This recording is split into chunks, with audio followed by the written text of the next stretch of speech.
చంద్రబాబు నాయుడు గారి తర్వాత సీఎం అయ్యే అర్హత పవన్ కళ్యాణ్ గారికి ఉందా, లోకేష్ గారికి ఉందా? ఏమంటారు మీరు? పవన్ కళ్యాణ్కి ఎందుకని?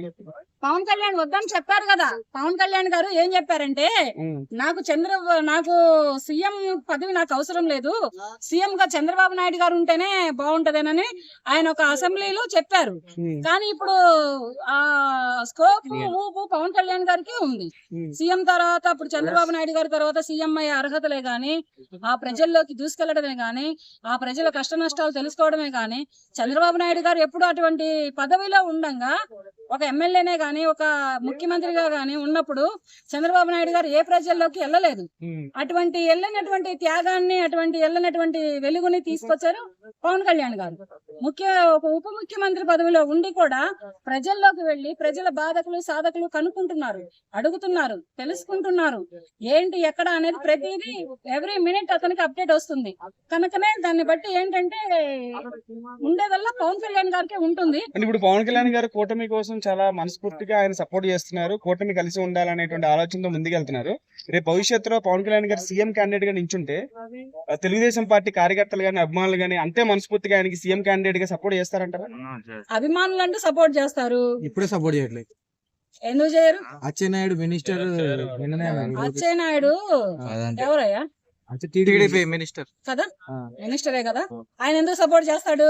ఆయనకి ఇస్తే బాగుండు అని కోరుకుంటాడు. కానీ అచ్చెన్నాయుడు ఇవాళ నిన్నటోడా మొన్నటోడా? ఎప్పుడో సీనియర్ పాలిటిక్స్ ఆయన. పవన్ కళ్యాణ్ ఎప్పుడు వచ్చాడు? గత 10 ఏళ్ల క్రితం నుంచే వచ్చాడు. సరే, ఇప్పుడు చంద్రబాబు నాయుడు గారు సీఎం క్యాండిడేట్ పవన్ కళ్యాణ్ అని చెప్పిన తర్వాత కూడా టీడీపీ క్యాడర్ అభిమానులు సపోర్ట్ చేస్తారా పవన్ కళ్యాణ్ గారికి? అభిమానులు సపోర్ట్ చేస్తారు కానీ రాజకీయ నాయకులు చెయ్యరు. ఎందుకంటే ఇక్కడ స్వార్థం అనేది రాజ్యం ఏలిద్ది. మేము ఎప్పటి నుంచో ఉన్నాము.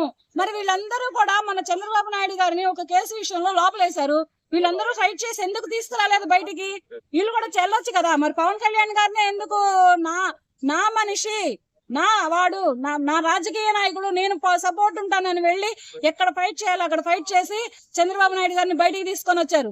మరి అప్పుడు ఈ అచ్చయ్య నాయుడు ఏం చేశారు? ఈ వంకాయ నాయుడు ఏం చేశారు? ఆ గోంగూర నాయుడు ఏం చేశారు? వీళ్ళందరూ ఏం చేశారని నేను ఒక్కొక్క రాజకీయ నాయకుడిని, ఆంధ్రప్రదేశ్ రాజకీయ నాయకుడిని అడుగుతున్నాను. మరి మీరు కూడా వెళ్ళాలి కదా. మీరు వెళ్ళారో లేదో తెలియదు. అక్కడ పవన్ కళ్యాణ్ గారు ఒక్కరే బయటకు వచ్చారు. అతన్ని ఫైట్ చేసి ఇతన్ని బయటికి తీసుకొచ్చే విషయంలో, చంద్రబాబు నాయుడు గారిని బయటికి తీసుకొచ్చే విషయంలో అతను ఒక్కడే ఫేమస్ అయ్యారు, అతను ఒక్కడే కనపడ్డారు. కానీ మిగతా వాళ్ళు ఎవరు రాలేదు. రానప్పుడు మాట్లాడే అధికారాలు, హక్కులు ఎవరికి లేవు.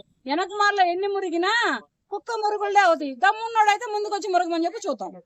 పవన్ కళ్యాణ్ గారికే గాని, చంద్రబాబు నాయుడు గారికే గాని ముందుకు వచ్చి మురగమని చెప్పు. ముఖ్యమంత్రి అవ్వాలి అనే నిర్ణయం పవన్ కళ్యాణ్ గారు తీసుకోవాలి. ముఖ్యమంత్రిని చెయ్యాలి పవన్ కళ్యాణ్ ని అనే నిర్ణయం చంద్రబాబు నాయుడు గారు తీసుకోవాలి. వీరిద్దరికి కలిపి సపోర్టెడ్ గా నారా లోకేష్ గారు సపోర్ట్ గా ఉండాలి. అంతేగాని వీళ్ళు మేము అవి చేస్తాం, మేము ఇది చేస్తాం, మేము అది చెందుతాం, ఇది చెందుతాం అని ఎన్ని మురుగులు మురిగినా, ఎన్ని అరుపులు అరిసినా ఇక్కడ ఎవరికి ఎంట్రుక కూడా ఊడదు. ఎవరికి ఊడదు. 136 సీట్లు ఉన్నాయి కదా మేడం టీడీపీకి. వాళ్ళ అధికారిని లోకేష్ గారిని డిప్యూటీ సీఎం చూడాలనే ఆయన కోరిక కూడా మంచిదే కదా. ఎవరు కోరారు ఆ కోరిక?